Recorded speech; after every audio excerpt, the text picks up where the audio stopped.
Olá, começa agora mais um programa TV Secor, o canal do comerciário que você assiste todas as manhãs, segundas-feiras, em www.secor.org.br, também em tvosasco.com.br, pelos canais 3 da operadora NET e 6 da operadora Cabo Net. Hoje nós vamos falar sobre o direito dos trabalhadores, os direitos que estão em risco com os advogados do escritório de advocacia Garcês, que atende aí o nosso sindicato Secor, atende a Contrax e outras entidades sindicais. Para falar conosco sobre esses assuntos, nós temos aqui o Gabriel Franco e o Paulo Yamamoto. Olá, tudo bem? Bom dia. Bom dia, tudo bom? Tudo bem, Jefferson? Obrigado pela participação de vocês. Eu sei que vocês correm aí o Brasil todo defendendo o trabalhador e reservarem um espacinho desse tempo para vir conversar aqui com os nossos trabalhadores, com os trabalhadores que estão nos assistindo, de outras categorias, inclusive, a respeito desse problemão que a categoria dos trabalhadores vai enfrentar, está enfrentando, é a questão da terceirização, né, gente? A terceirização, efetivamente, é um problema muito grave, né? Para o trabalhador, para toda a sociedade. É um tema que envolve uma enorme mistificação, porque por conta de que há um discurso que é veiculado nos meios de comunicação em geral, de que a terceirização ela vai garantir o emprego para o trabalhador, de que a terceirização, de que as medidas que vêm sendo veiculadas, elas são medidas de regulamentação da terceirização, quando na verdade não se tem isso não. O PL 4330, o PLC 30 de 2015, que está agora tramitando no Senado, na realidade ele não está regulamentando a terceirização para o trabalhador e para a trabalhadora. A terceirização hoje, ela é regulamentada sim, ela é regulamentada pela súmula 331 do TST. A súmula 331 do TST, ela tem toda uma história vinculada a ela e tudo mais, e ela foi aprovada ainda em um período de forte ênfase do neoliberalismo no Brasil, em 1993. E para dar uma ideia de quão a justiça considerou lesivo para o trabalhador em pleno governo neoliberal, né? Como a própria justiça considerou lesivo ao trabalhador, lesiva ao trabalhador a terceirização, né, Gabriel? Sim, Jefferson, foi realmente, na verdade, a súmula foi uma reação do Tribunal Superior do Trabalho a todo esse contexto arriscado que havia sido colocado para o trabalhador.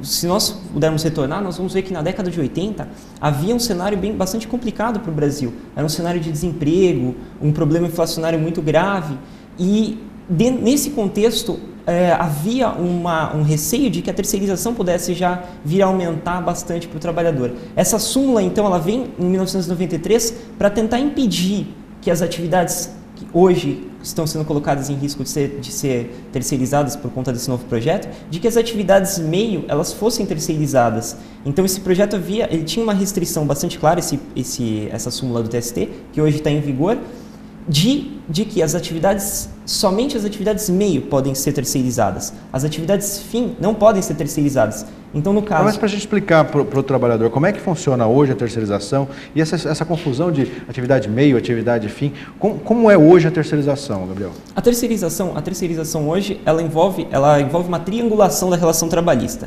Originalmente, nós temos o trabalhador e o empregador aqui. E na realidade fática, é essa relação que nós ainda temos aqui. Então, temos o trabalhador de um lado e o empregador do outro. A terceirização, ela coloca um terceiro agente entre o trabalhador e o empregador. O que há de novo é que esse agente passa a se tornar o empregador e não mais o empregador original. O empregador original ele passa a ser simplesmente um tomador. Isso é um inequívoco mecanismo para tentar reduzir a eficácia dos direitos sociais. A terceirização ela visa uma redução dos custos com os direitos sociais. Então ela é bastante prejudicial e bastante preocupante para o trabalhador. Não tem como o trabalhador ganhar melhor ou ter mais direitos tendo um atravessador para ter lucro no meio do processo que era direto entre o trabalhador e a empresa, né, Paulo? Exatamente. Esse projeto de lei, o 4.330, ele foi proposto, como o Gabriel disse, em 2004, pelo então deputado federal Sandro Mabel, e ele tem como base 3 pontos principais, que são a legalização da terceirização da atividade fim, que o Gabriel colocou muito bem, a precarização das relações de trabalho e a extinção, o enfraquecimento total dos sindicatos. A pretensão é desproteger o trabalhador daquela rede de proteção que o sindicato, através da luta, da ação sindical, consegue construir. Esse projeto ele foi proposto em 2004 e ficou 10 anos arquivado no Congresso Nacional. Ele passa, nesse ano, ele volta a ser colocado em discussão no mês de março, numa votação absolutamente em tempo recorde e também absolutamente conturbada, com o presidente da Câmara dos Deputados, o deputado Eduardo Cunha, impedindo que os sindicalistas ingressem nas galerias, que é um lugar público, e inclusive a gente entrou com habeas corpus para o presidente da CUT, o Wagner Freitas, para poder ingressar, mas enfim, foi uma votação extremamente atribulada e no final, nesse tempo recorde, foi aprovado com essas propostas de permitir a atividade, de terceirizar a atividade fim, de destruir a atuação dos sindicatos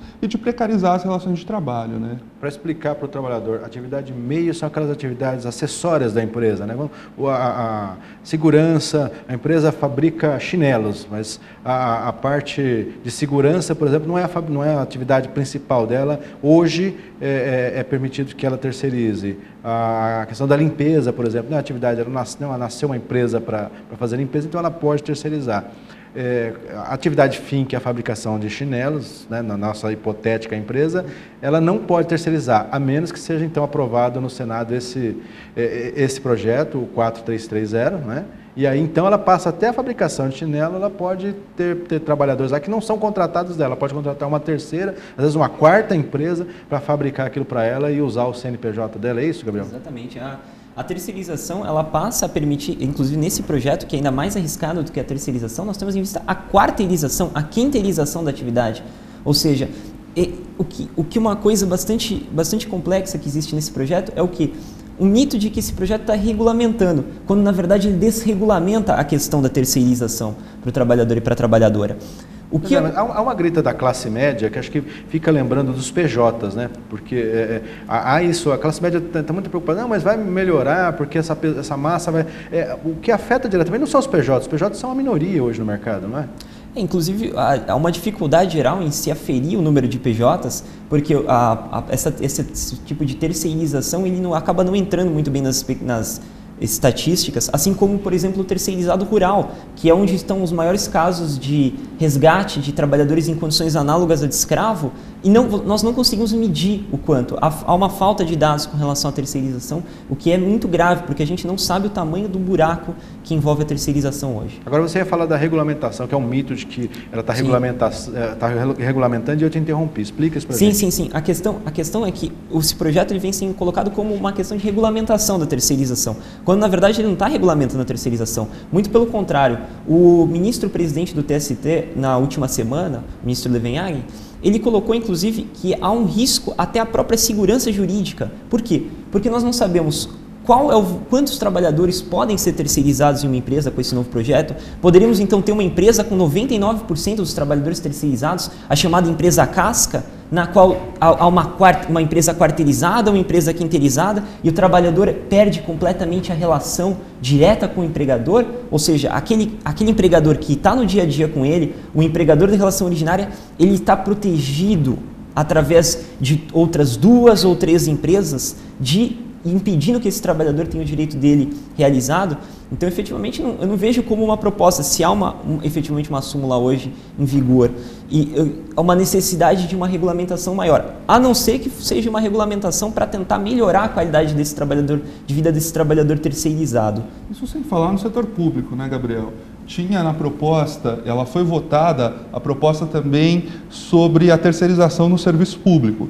Essa proposta, ela só não passou por causa da pressão que a sociedade civil fez através dos sindicatos, que fizeram uma belíssima campanha mostrando cada deputado que votou a favor desse projeto, que ia desregulamentar toda a situação dos trabalhadores, e também das redes sociais, teve bastante importância.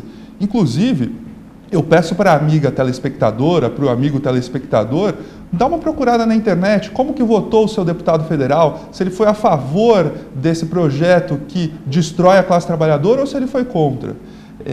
Enfim, eu acabei te cortando, mas só para dar um informe, depois da Câmara dos Deputados, quando ele passou na Câmara dos Deputados, ele foi enviado para o Senado. Uhum. Lá no Senado, ele recebeu, a classe trabalhadora recebeu o apoio do senador do estado do Rio Grande do Sul, senador Paulo Paim, para fazer audiências públicas para debater o tema. Essas audiências públicas foram muito boas, foram duas, o Dr. Max Garcês participou delas. O Dr. Max Garcês já esteve aqui conosco algumas vezes, inclusive nós debatemos já o processo de terceirização. Né? Exatamente. E ele esteve nessas duas audiências para falar contra a terceirização, e essas audiências deram tão certo que o senador Paulo Paim decidiu replicar elas para todos os estados da federação. Então, semana passada, na sexta-feira, teve audiência pública na Assembleia Legislativa de Minas Gerais.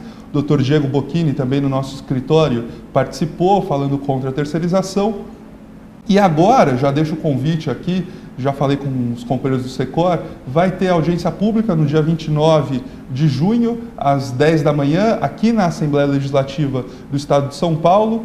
E aí é importante a classe trabalhadora, o pessoal do comércio de Osasco e região, participar em peso dessa audiência pública para debater e para mostrar a posição da sociedade civil contra esse PL tão ruim para a classe trabalhadora. Agora, é ruim por que a terceirização, Gabriel? A terceirização, ela provoca um enorme prejuízo, não só para a classe trabalhadora, como para toda a sociedade. Se nós tomarmos em vista os dados do DIEESE, um trabalhador terceirizado ganha em torno de 27% a menos do que o mesmo trabalhador executando a mesma função. O trabalhador terceirizado, ele trabalha em média 3 horas a mais por semana, o que significaria, segundo o DIEESE, que haveria uma possibilidade de redução de mais de 800 mil vagas de trabalho no mercado hoje. Ou seja, a terceirização, ela coloca em risco o próprio emprego do trabalhador atualmente. Não só isso, como a questão da rotatividade. O trabalhador terceirizado, ele tem uma rotatividade em torno de 55% maior do que o trabalhador empregado diretamente. O que significa o quê? Significa uma facilidade maior nesse trabalhador ser colocado, ser dispensado, e uma fragilidade muito maior na condição desse trabalhador. E mais, há ainda a questão da morbidez, ou seja, dos acidentes de trabalho, que são muito maiores entre os terceirizados. Os terceirizados, eles sofrem muito mais acidentes, há um número muito maior de afastamentos e de acidentalidade fatal no trabalho terceirizado. Por fim, a questão que eu havia colocado do trabalho em condição análoga de escravo. Existe um trabalho, inclusive, feito pelo pesquisador do CESIT, professor do CESIT e auditor fiscal do trabalho, Vitor Filgueiras, que aborda o número de resgatados entre 2010 e 2013. E temos em torno de 90% dos casos de resgate envolvendo terceirização e 80% dos trabalhadores resgatados na condição de terceirizados, alcançando em 2012 o número de 100% dos trabalhadores resgatados terceirizados. Em suma, a terceirização, ela vai provocar, se aprovada, um mal inevitável, ela já causa um mal a toda a sociedade, não só aos trabalhadores, e vai provocar um mal ainda maior. Pois é.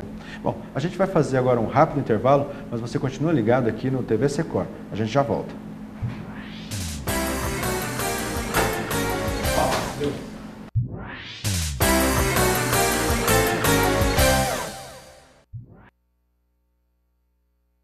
Hoje falando sobre direito dos trabalhadores, principalmente terceirização, vamos falar sobre as MPs 664, 665. Estamos falando aí que com os advogados da equipe do Dr. Maximiliano Garcês, da Advocacia Garcês, o Gabriel Franco e o Paulo Yamamoto. O Paulo continua aqui conosco, mas nós tivemos aqui uma substituição no segundo bloco, com a vinda do nosso vice-presidente Luciano Leite. Olá, Luciano, tudo bem?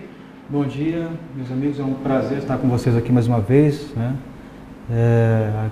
Fico até chateado de fazer esse rodízio aqui na cadeira com o pessoal do Max, que eles sempre têm muito a acrescentar, né? Tem sido uma aquisição para o mundo do trabalho muito grande, você saber que pode contar com pessoas da qualificação que o escritório tem proporcionado aí pelo Brasil afora. Né? Verdade, Luciano, mas não precisa ficar constrangido não, porque você também é uma figura importante, representa aqui o trabalhador, a trabalhadora, nesse espaço que é nosso, que é do trabalhador e da trabalhadora, né? E os advogados do escritório Advocacia Garcês vêm participando constantemente, aí nos municiando o trabalhador e trabalhadora com argumentos e com informações importantes para a tomada de decisão, para a luta. Agora, já falando da característica aí da posição dos trabalhadores, Luciano, que efeito, que estrago a terceirização pode causar no setor do comércio para o comerciário e a comerciária?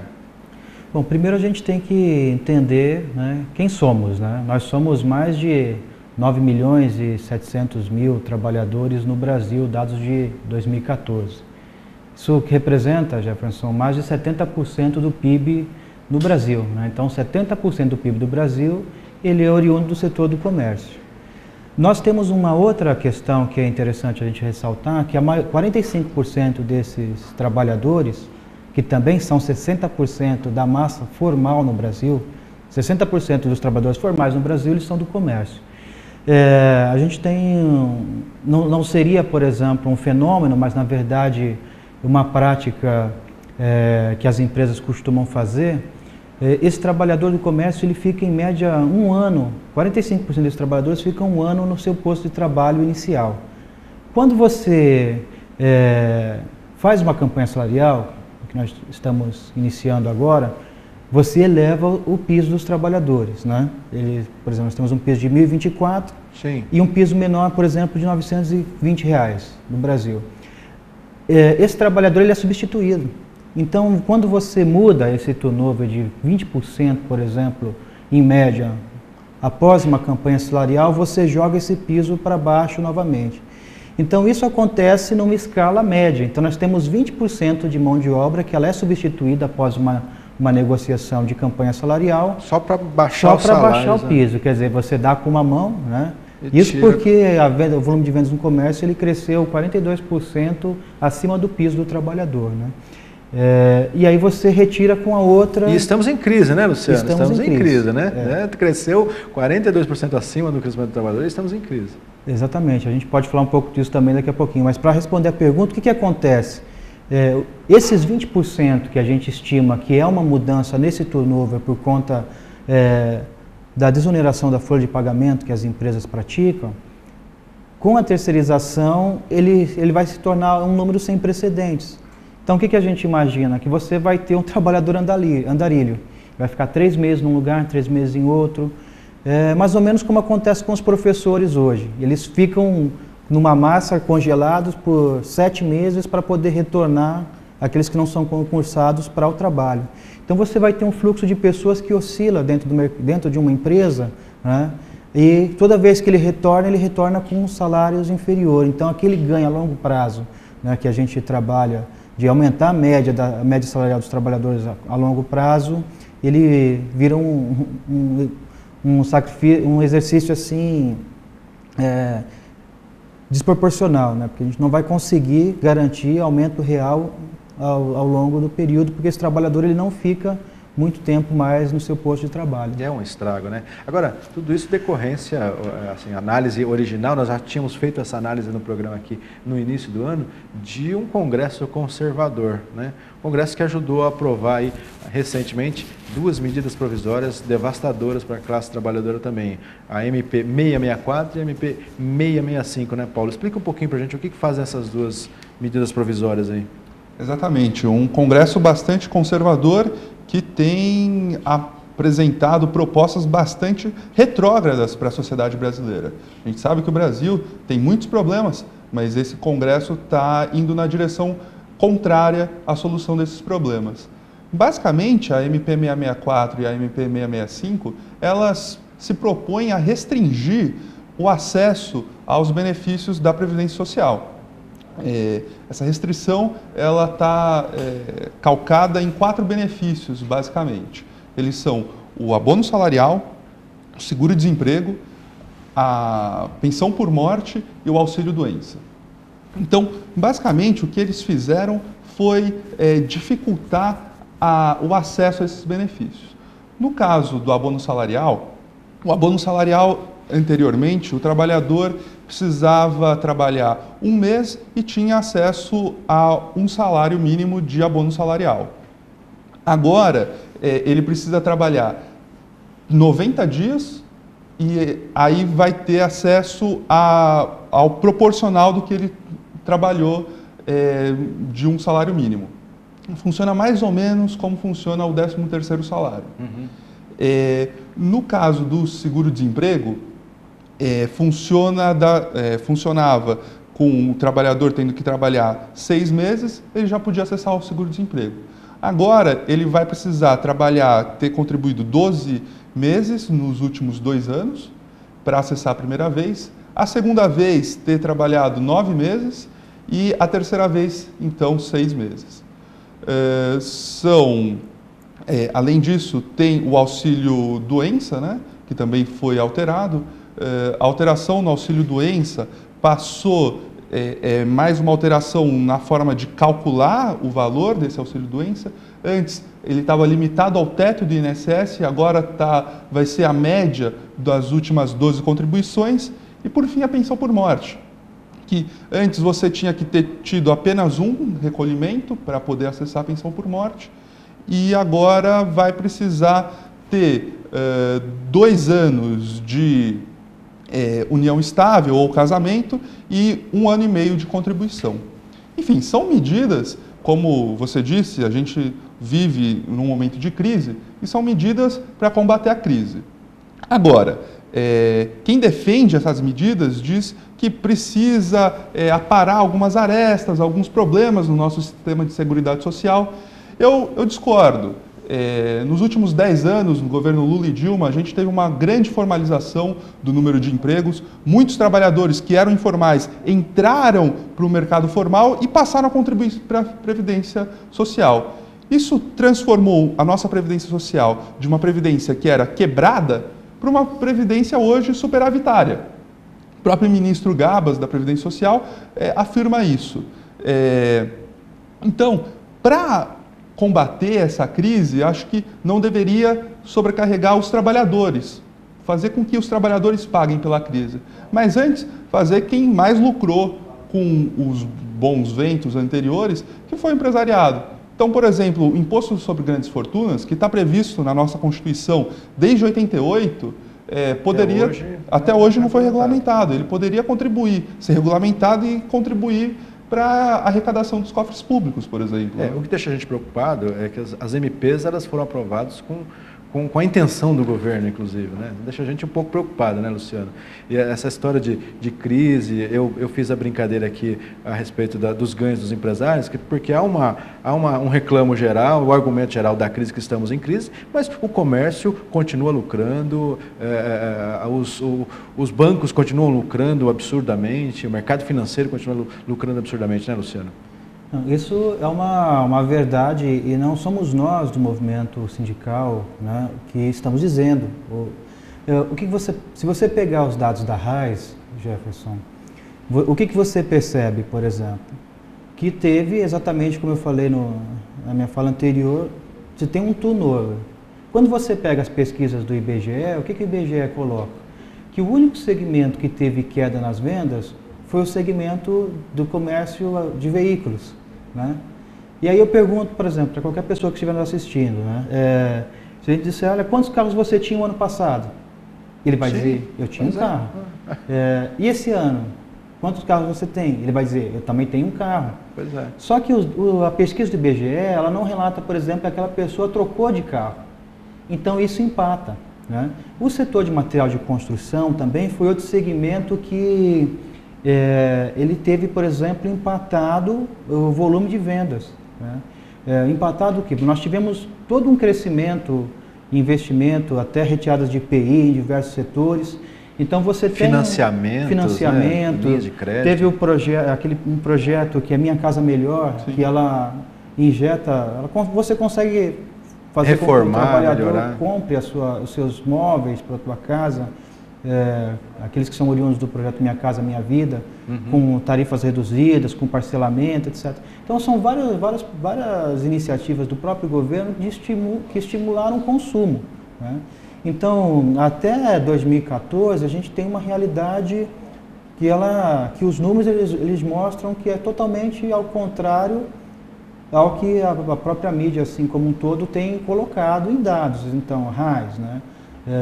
O IBGE, os institutos de pesquisas, eles têm dados que mostram que o único segmento que teve baixa mesmo nas vendas foi o setor de calçados, né?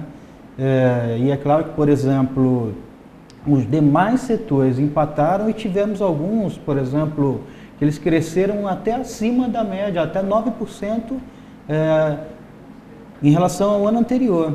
Aí você pega, por exemplo, o comércio de livros, mesmo com toda essa tecnologia de informação desse período que nós estamos vivendo da história, eles ainda conseguiram, material de escritório e livros didáticos, eles ainda tiveram um aumento de 1,5% acima do volume de vendas. Exato. Então, quer dizer, são dados importantes a gente colocar. Então, o comércio, na verdade, ele tá ativo nas suas funções e ele está dinâmico.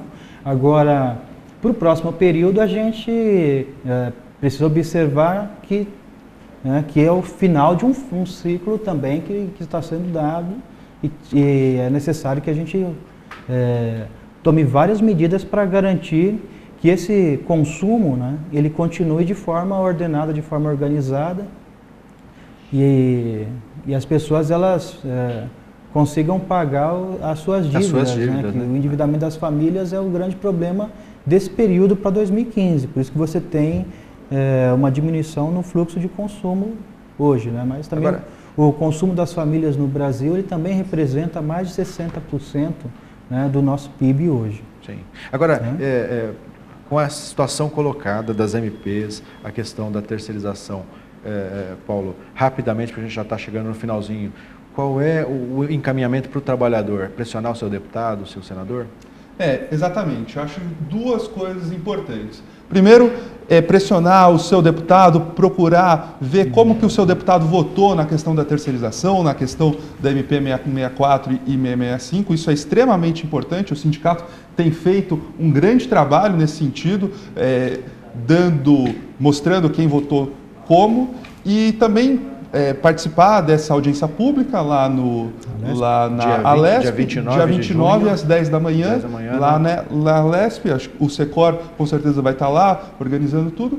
E também acho que é importante o trabalhador, nesse momento, não permitir que a corda estoure para o lado mais fraco, para o lado do trabalhador. E para isso é extremamente importante essa campanha de filiação, essa campanha permanente de filiação ao sindicato que o Secor tem travado com grande responsabilidade, uma campanha bastante importante, vir para o sindicato também para somar força nessa luta importantíssima da classe trabalhadora. Ok, Paulo. Luciano, nós estamos aí próximos de iniciar uma campanha salarial, então é hora de se juntar ao Secor e ir para a luta?